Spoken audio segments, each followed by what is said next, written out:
Today, on the news dimension. In a historic escalation, the United States has joined Israel in launching airstrikes on 3 Iranian nuclear sites, Fordow, Natanz, and Isfahan.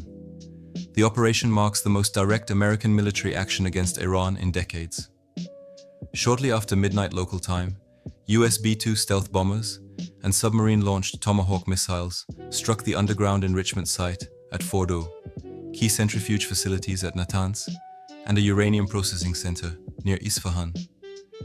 President Trump described the mission as very successful and said all aircraft safely exited Iranian airspace. Trump warned viewers that Fordow is gone, calling it a significant blow to Iran's nuclear ambitions and signaling that the US would be ready for further action if Iran doesn't commit to a peaceful path. The operation drew criticism at home and abroad. Some Republicans praised the strike as decisive, while Democrats raised constitutional concerns, questioning whether the president had authority without congressional approval. Around the globe, reactions have been swift. Israeli Prime Minister Netanyahu praised America's actions as essential in undermining Iran's nuclear capabilities. Meanwhile, the UN, EU, and countries like the UK called for restraint and urged negotiations before further escalation. Iran's leadership responded with defiance.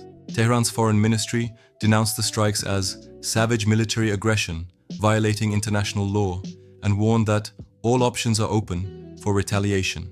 In response, airlines rerouted flights away from Middle East airspace, and oil prices spiked as markets braced for potential disruptions.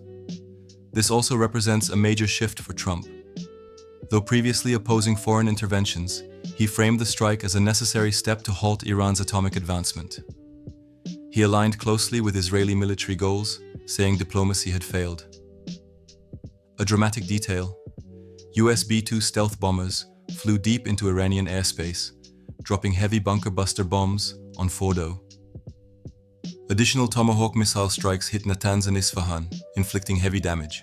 Iran's Atomic Energy Organization later reported no radiation leaks detected, while Iranian officials said most facilities had been evacuated prior to the strikes.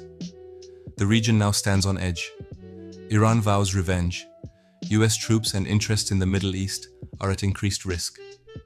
And world leaders are scrambling to manage a crisis that risks spiraling into broader war. This is a pivotal moment.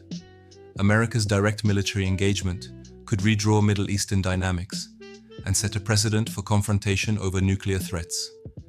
Thanks for watching The News Dimension. Subscribe for expert, calm, and real-time updates on global security stories that matter. Until next time.